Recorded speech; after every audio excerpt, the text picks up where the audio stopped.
Hello and welcome to Chit Chat and All That with me, Amanda Prowse. And me, Penny Dommett.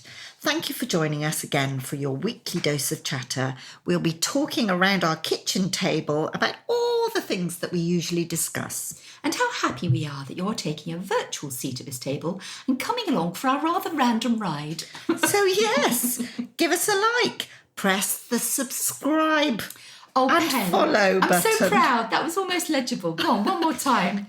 Press the subscribe. It's as if I've been drinking and it's 10 o'clock in the morning. I mean, I haven't been drinking. Have you ever thought about drinking and then trying to say subscribe? Subscribe. Might make it easier. Why can't they just say press the button? You can say that. Yeah, press the button. Press the button. All these weeks we've been struggling. You could have just said press the button. Yeah. And follow us.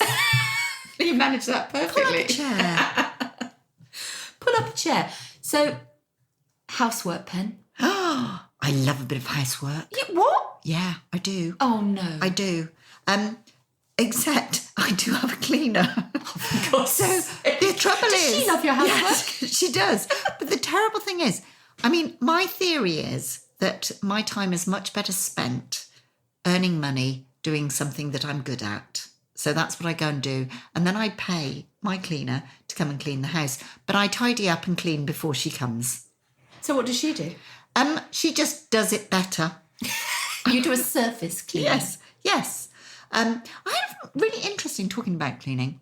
A friend of mine said, I couldn't possibly have a cleaner. It's demeaning. I remember we discussed this a couple of weeks ago. Oh, did we? Yes, and you were saying how it was good employment. And as someone who's been a cleaner, me, I totally valued that work. Yes. Yeah. That was my little memory jogger for you then, Pen. Honestly, it's like sitting with me nan. God rest her soul. I just cannot remember. You have such good memory, though. You do have such good memory. I have a brilliant memory, but it's not as much of an asset as you would think. Now, why? Because I think I remember...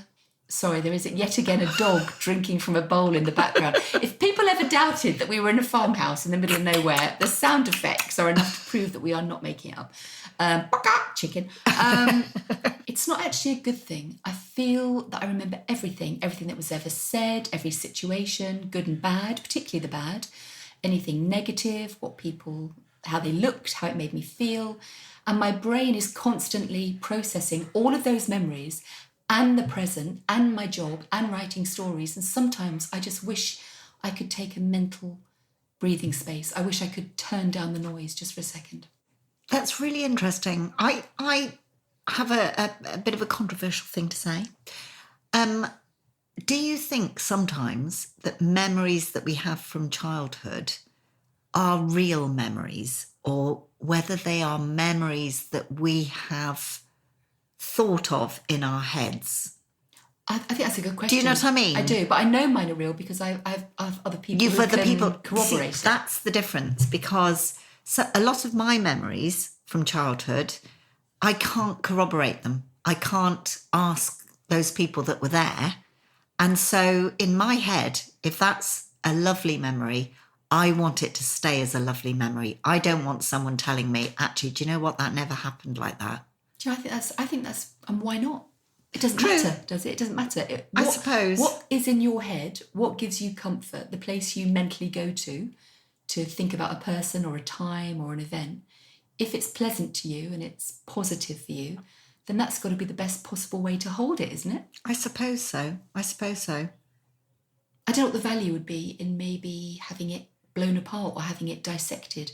And actually, my memory is something that is very precious to me. And my mum got run over. I don't know why I'm laughing about that. It certainly wasn't funny. My mum got run over and she was in a coma. And when she first came round, I could tell she knew who we were, but it was all a bit sketchy. She had to learn to speak again. She was basically almost every bone from her hip bone, her arms, her wrists, her ribs, her eye socket, her nose, her jaw, everything was broken. She nearly died. Goodness me. And she was very, very poorly for a long, long time. And it took about 7 or 8 years. She had a horrific brain injury. It took about 7 or 8 years for her to get as good as she was ever going to. And now, if you met her, you would never know that she'd been through that.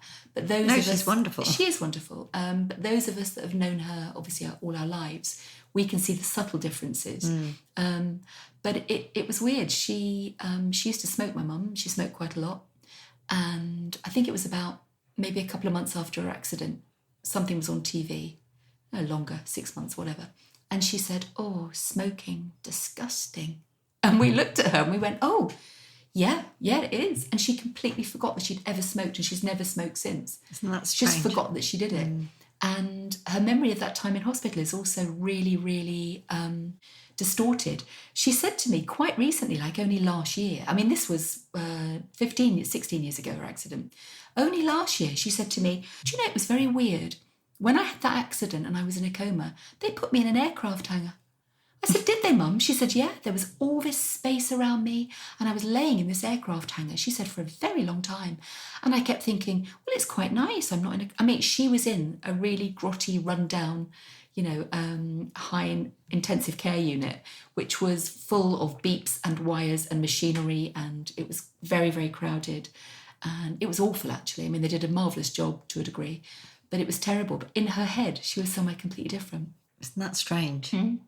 I've heard about that, though, people who have these traumatic experiences. It's almost like your brain puts you in a place where you can cope with it and eases you through it. How lovely. Yes.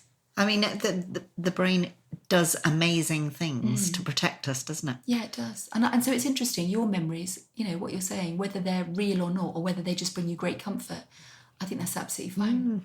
But back to cleaning. Yes, back to cleaning. So I like the house to be really clean. I like it to be clear of clutter. I've never met anyone who says I actually like it knee deep in mud. No, that's true.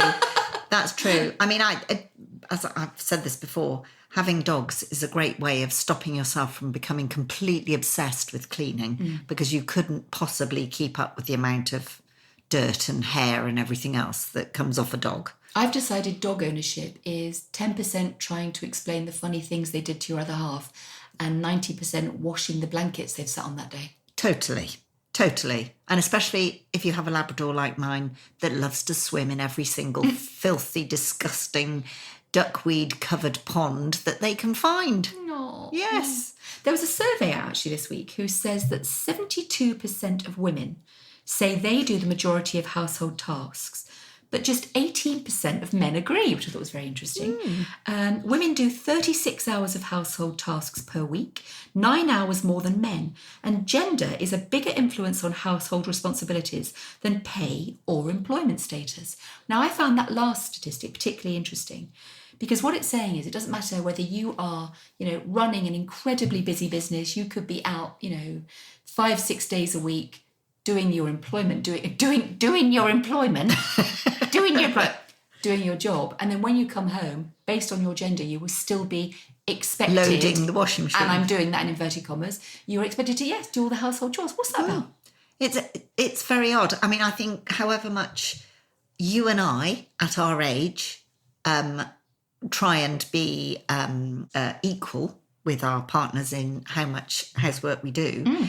We just don't, because of the time when we were brought up, the men went off to work, the women stayed at home, looked after the children, put things in the washing machine, emptied the dishwasher, all of those sorts of things. What's lovely is I find both of my boys are very, very good at taking their share of household chores. Yeah, absolutely. Very good. Thank goodness it's changed. I mean, thank goodness. And looking after the children. Yeah.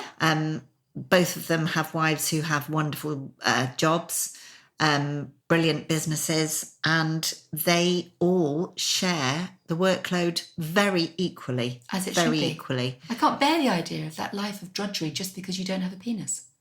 Yes. It's horrific, isn't it? I look at my great-nan. I mean, she had a job, she had 2 jobs actually, but she spent nearly every waking moment. She was getting up at 5 a.m. to make sure everything was okay for everyone else. She just worked herself to death. It's really funny. Did you ever do antenatal classes? No. Because back in the day, I mean, we're talking now 40 years ago plus, you were offered antenatal classes when you were pregnant. And I've got the feeling it's something like 8 classes. And each week you'd trot along and you'd learn about the birth, and then another week you'd learn about something else. And I remember one week we had this lady come in to talk to us about making sure that the house was kept tidy, so that when our husband came home, he didn't see anything dirty. The table was already laid. Possibly, if you could put on a little bit of lipstick. Oh my gosh. Oh yes. I mean, now I think, oh my gosh, how on earth did they send out a person to tell young mothers how to behave? But it's that's what you straightforward did. reflection of society. Yeah. I mean, even if you listen to the music around that time, is it Wives and Lovers, that one about, coming home and making sure you're looking pretty? Or what about the Rolling Stones in the 60s, Under My Thumb? All the lyrics, all the poetry, all the advertisements. We've all seen those lovely snippets that they put around on social media, and it's a traditional advert that comes from the 1960s, and it's a woman being spanked because her husband's tea wasn't on the table. At least that's what they said. I'm sure it was something else. But, it was just how it was. I hate that phrase, it was just how it was, but it was. Yeah. Yeah. I don't think my dad, I don't remember my dad ever giving us a bath, changing a nappy. Oh, no. Hoovering, cooking, nothing. No. It just didn't happen. And he worked very hard, and he's always worked, incredibly hard, and is incredibly generous in his time, and whatever money he had, it was ours. That wasn't a question. But it was just this division of labour thing.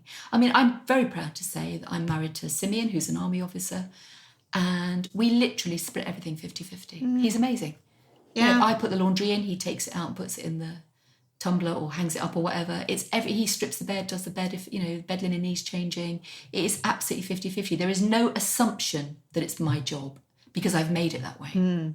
But I mean, the idea was that they went out to work, earned the money, handed over the money so that you could look after the household. So that you were kept in their pocket, reliant on them, and made it really impossible to ever leave if you weren't happy. Yeah. How many women were just like, I hate this marriage, but I'm totally trapped because I don't have my own cash. What would I do? My nan, bless her, they were happily married, as it happens, for many, many decades.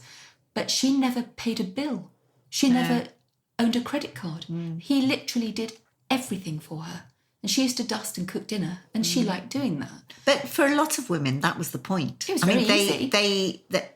That's not to say that everyone in that situation was desperate to break out. Absolutely not. I mean, that was what some women loved, the fact that they had someone else that they could rely on for that. Well, my nan grew up very, very poor. They were a really, really poor family in Limehouse, which was a slum area at the time. Not so much now, but it was then. And so I think the idea that she didn't have to worry about whether she was going to be able to put a meal on the table or be able to buy a Christmas present and have the heating on and all those things, she had a wonderful life. But for me, it just feels she never could reach her potential. Because she was so restricted. She was in a gilded cage in a way. But then women then didn't realise that they had any potential to reach. I think some did. And just the idea that you weren't allowed to, oh my gosh, it must have been awful. Yeah. But I listen to, shows like Love Island and things like that. I look at these, very often very strong, very beautiful, very driven young women. And the way they are free to express what they want out of life, their goals, I think it's absolutely marvellous. Although one thing stumped me. I was listening to a little snippet, and one lady said she was given the ick. Do you know what the ick is, Pen? No, I have no idea. Have you not heard of it? No, never heard of it. So apparently the ick, because I did Google it, is something that your partner or loved one or lover does that turns your stomach and makes you think, oh no. That switch flicking moment where you're like, oh, actually, no. It could be something they do or say or a behaviour that gives you the ick. And I assume that's short for makes sickness. you feel sick. Yeah, I guess.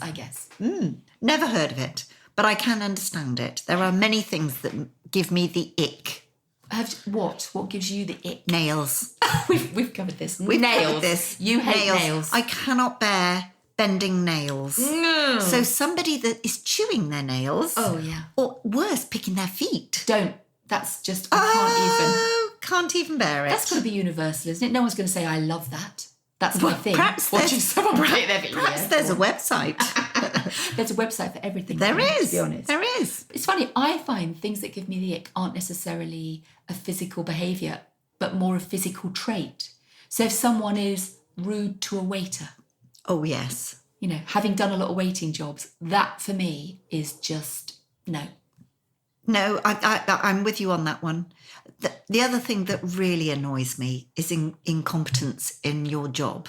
So if you are actually employed as front of house in a shop, then it doesn't hurt to smile. You know, that's what you're paid to do. Incompetent. I hate it. I hate it. I'm not saying stupid. I mean, people who don't have the benefit of an education, or, you know, that they're perhaps not as bright as the next person, that's fine. But incompetence, I can't stand it. You mean intentional incompetence? Yes. Where someone's like, just can't be asked. Yes. Yeah, probably. Yeah, I know what you mean. And it is frustrating because I always think, whatever job I've done, I always want to be the best cleaner, the best waitress, the best bar staff, the best whatever, because it's important, isn't it? Is that your tummy pen? Is that your little growling tummy? Was that your growler? Yeah, Oh, no. that is...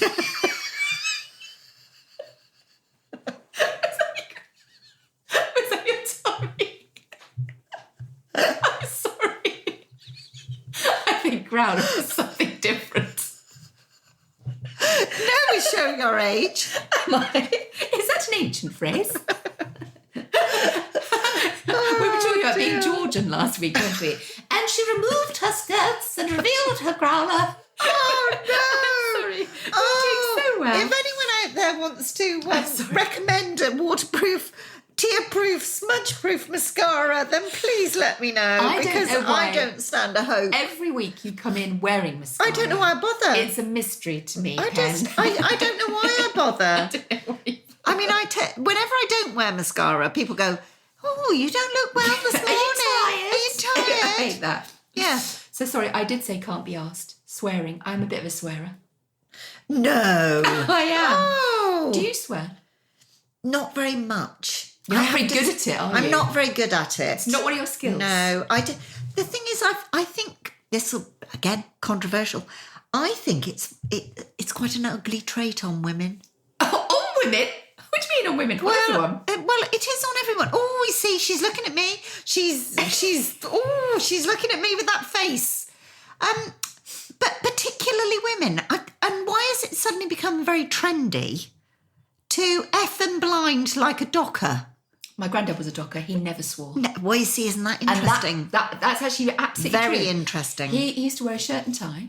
I mean, he worked in the docks all his life. He was literally a poor docker. He never swore. He couldn't bear swearing in the house. No. And I lived with him for quite a lot of my life. And every time I swore, he'd go, "Oh, Mandy," he said, "swearing makes you ugly." Do you know, I'm with your granddad now. I am with him. I think it's a very lazy way of using language. See, I quite like being able to express myself in that way. I mean, I try not to swear too much in public. I try not to swear in company. But I do like a swear in the car. That's my safe You're space. a closet swearer. I am. I do swear. And I just like it. And it makes me laugh. I find swearing quite funny sometimes. And I'm not talking about peppering your everyday language with Yes. it. I think that's just, it's vulgar. I don't like it. I don't see the need. Although, you know, you do you. But I just think I save it for when it's necessary. Because let's face it, if you are effing and jeffing all the time, what do you do when you are angry? What do you say when a situation demands? Exactly. If ever I do, then you really know I keep yourself under the table because there's going to be trouble ahead. I quite like it when I'm writing some of my characters, particularly an older woman who has a certain standing in life or, you know, is a mother figure or whatever. I quite like occasionally to let her absolutely let rip and just go for it and say all the words because it makes me laugh because I think she probably would in that situation. Yes. And the idea that we can, I think is really nice. Do you have a favourite? Swear word? Yes. I do. Is it very rude? Tell me what it begins with. I say my favourite swear word of all time is shitinader. Oh, shitinader. I say that all the time. If I drop something, shitinader. Well, that's interesting. Poor Ada. Poor Ada, indeed. Do you have a favourite swear word? I do. I do have a favourite one. I don't use it very often, but I like the sound of it. Are we going to spell it, or are you going to give us a clue? No, I'm going to... My favourite swear word is bollocks.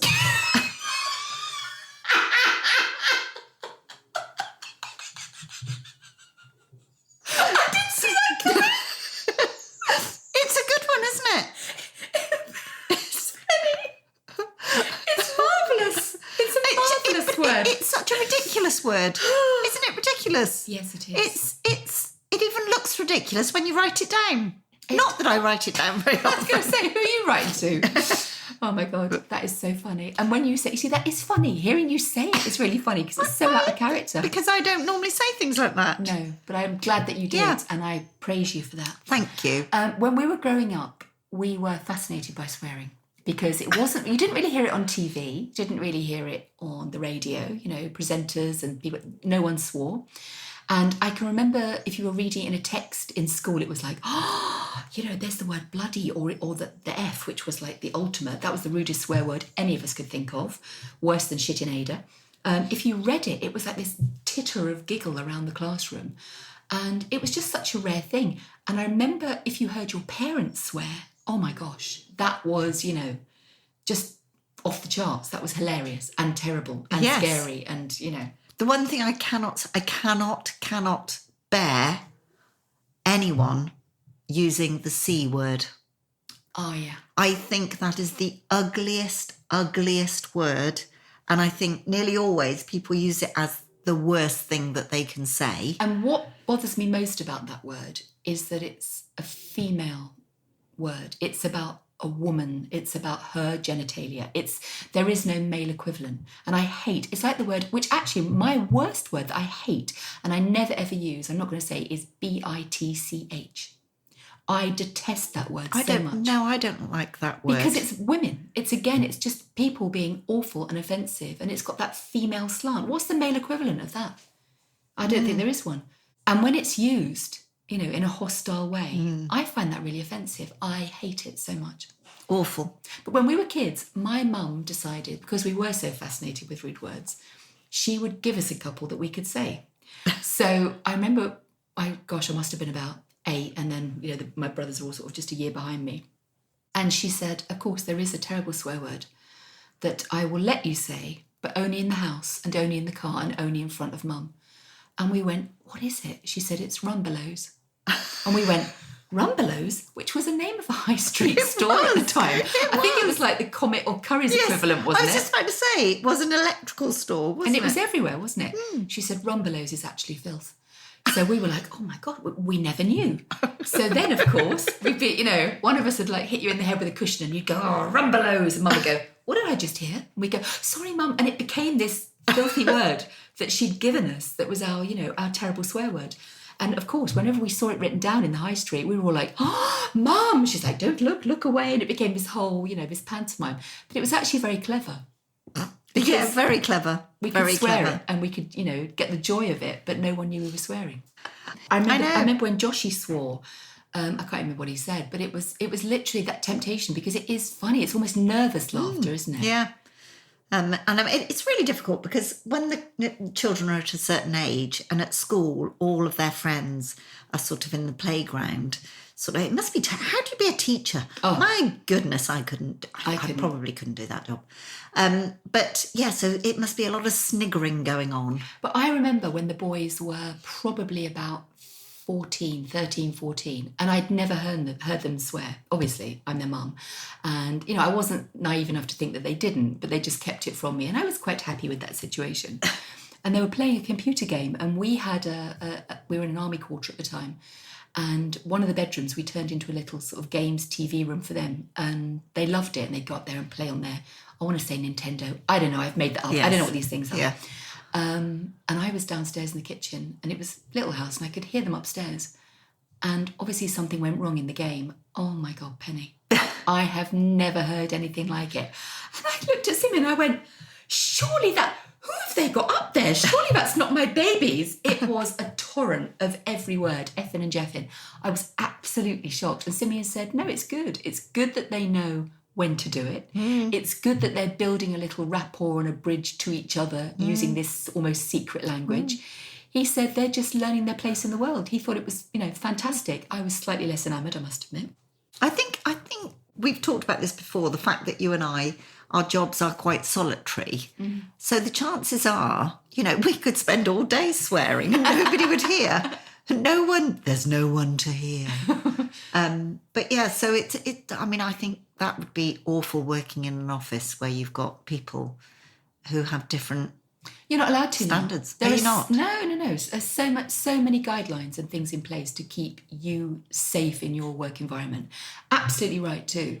Because, I remember back, I'm sure you do, back in the sort of 80s when I was working in offices. I used to work for a taxi company in London called Addison Lee, which anyone who's ever been to London will know Addison Lee. They're everywhere.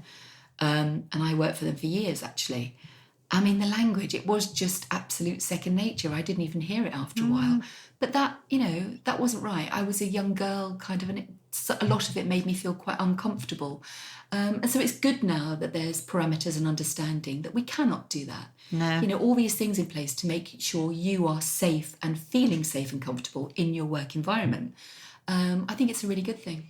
If you saw my greenhouse at the moment, you would not say that I have a safe and comfortable environment in which to work. Why? Because it's packed with seedlings.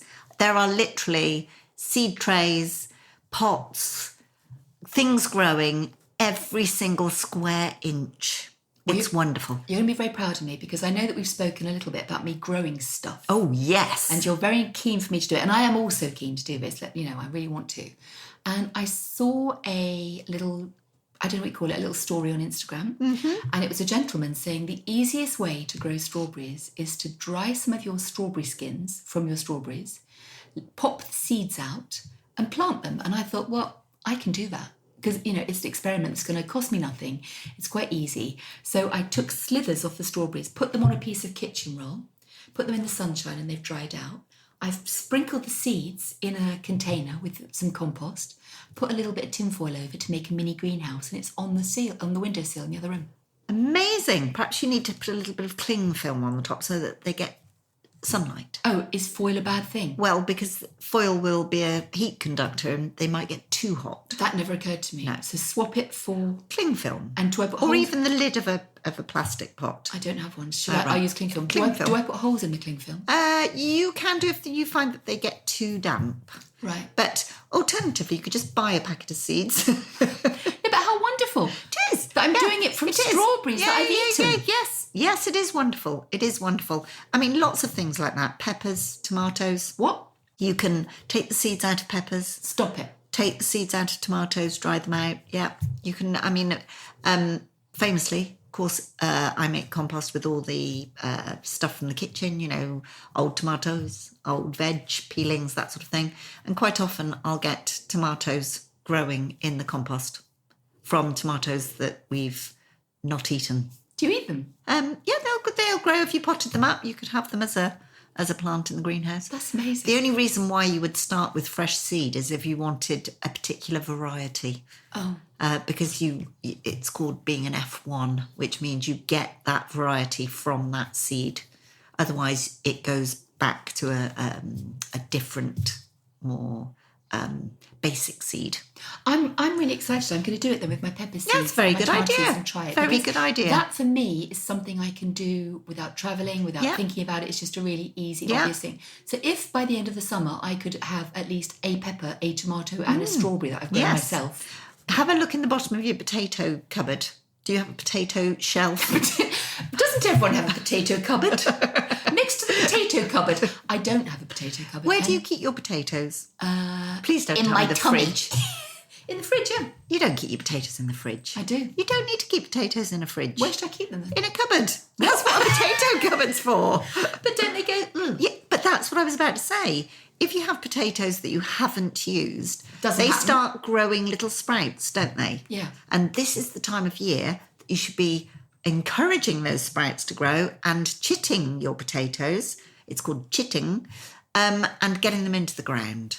So if I get a potato that's got sproutage, Yes. what do I do with it? You could put it into the ground. As it is? As it is. Oh my gosh, I'm going to do and that. you'll grow a potato. I was going to ask you a stupid question, but before I've asked it, I've realised it's a stupid question. Oh, that's okay. Stupid questions are good. The potato that gets the sprouts on that I plant, am I going to get those potatoes growing? Those little sprouts grow into greenery. Yeah. And then from that main potato, which we call a tuber, it will grow fruits at the base of it, which are the new potatoes. Right. So they grow downwards. Yes. So I don't want it in a plant I don't want it to come up through a tub. I want it to go down into the ground. If you're going to plant potatoes in a tub, you want to plant them in layers so that you've got enough space to put more soil on the top, and then more greenery grows. You put more soil on the top, the next potato grows. How long does it take for a potato to grow? You're normally picking them within a very short bit. I normally would put potatoes in Easter. Put your potatoes in into the ground. When do you know and when then they're normally ready? The greenery grows, and it's called rooing up. You actually put soil up close against the greenery, and you keep doing that, and it makes the greenery grow higher, but makes more potatoes grow beneath it. But how do I know when to pull up that plant and get a potato? When it flowers, it's going to have a small white potato flower on it. So, sorry, another question. So that it flowers on the green bit at the top. The green bit at the top will have a little flower. Mm-hmm. When those flowers are just beginning to go over, normally you're ready to start digging your potatoes. That's really exciting. Yeah. And I mean, if you're not sure, especially if you have a pot, you can, and why you put the soil on the top. Have you ever seen green potatoes when they've been in your cupboard too long and they go a bit green? Those potatoes can be toxic. They can be bad for you. So we don't want them to be green, and they only go green because they've been open to the air. Right. And so that's why you keep putting the soil on the top to make sure that none of the potatoes ever get close to the surface of the soil. So final question. Sorry, I know I'm just a bit of a noob at this, but are you saying then that I should put my potatoes with the little stalks on? Yes. Need to go at the bottom with a small layer of soil? Yes. And then the greenery grows. You put a little bit more soil on. Greenery grows, a bit more soil. And that's how you get your potatoes. I said last question, it was a lie. How much green should I have on the top at any one time? It'll get big. It'll get sort of like a couple of feet high. Right. So if you're lucky, depends on which variety of potato it is. Oh, so this is absolutely brilliant. I'm really excited about it. I'm going to buy you some seed potatoes. I quite like the idea of doing it out my fridge. Doing it with those ones. Yes. That for me feels like a real, I don't know, it's quite a challenge, isn't it? Yeah. I have a client who has a very large compost bin, and they throw away a lot. I admit, I have taken onions and potatoes away from her compost bin. You skipped over. Yes. I've never loved you more. I know. But some people throw away things really quickly, don't they? Yeah. I keep things for ages. Yeah, I do. But so things go into her compost bin, and she ends up having potato plants growing in there, and potato and tomato plants. Depends on how much I've turned it. Wow. But yeah, you see, it's all sustainable. Yeah, That's what I like. And that's what I want. I know I'm not under any illusion that I'm going to be able to be, fully stocking my summer larder, my fridge and everything with everything I can grow. Carrots are a good one to grow. Are they? Yeah, from seed. You would have to buy a packet of seed. But carrots are really easy to grow. Potatoes are really easy to grow. Tomatoes are really easy to grow. Spinach is easy if you like spinach. I do. And spinach and chard. Really satisfying because you put in this little row of seeds, and very, very quickly you end up with a lovely row of lush green foliage to be able to pick and eat. I can see how it's addictive because just the idea of eating something that I've growed. Yes. Growed. Growed. Not growed. Grown. I do honestly write books for a living. I actually do. But eating something that I've grown, it must... Penny. Grown. Eating something that I've grown, that must be so thrilling. Yes. I mean, I went through a phase of having a veg area. And of course then... Why are you laughing at that? What's funny about saying I've got a veg area? Why is that funny? Because I misheard you. What do you think I said? Sorry. I mean, I should have said vegetable area. She's gone. Dear listener. You had to She's gone again. She's gone. I'm sorry to hear about your veg area. Sounds like an affliction. Oh, I had a terrible veg area. But I got some cream. I got some cream. Anyway, Okay. I used to grow vegetables in a particular area. But then, of course, I got the flower growing bug. And once you have there is no hope. I mean, that really is an addiction. Not so good to eat, though. No, but there is nothing like having those flowers on your table. So, yes. And, of course, I noticed you didn't bring me any this week. I'm a bit disappointed. Sorry about that. I had some really big orders. So I sold them instead. Fine. I could have brought you some weeds. I wouldn't mind. I wouldn't mind anything from you, Pen. I wouldn't mind anything you bring me or don't bring me. I just like spending time with you. I do too. And it's been lovely. And that, my darling, brings us to the end of another episode. Do you know what's funny is when we finish these episodes, we have no idea what we've spoken about. I can honestly say, I mean, I have such a bad memory, unless it's a Latin plant name. Exactly. I have a wonderful T-shirt that says, I'd remember your name if you were a plant. I can never remember from one week to the next. When I listen to the podcast on a Friday morning, it's like, oh, yes, I remember we did that one. That's quite nice, though, Yes, because it it's is, like it's you're lovely. hearing it for the first time, too. Yes. Well, I hope people are still continuing enjoying listening to us. And we would say, please follow us, press the button, subscribe. Oh, beautifully said. Thank you. Until next time, do follow us on Instagram, the name of which is... At the Chit Chatters. I know, sorry, Pen, that's never going to stick. But until next time, take care. Bye.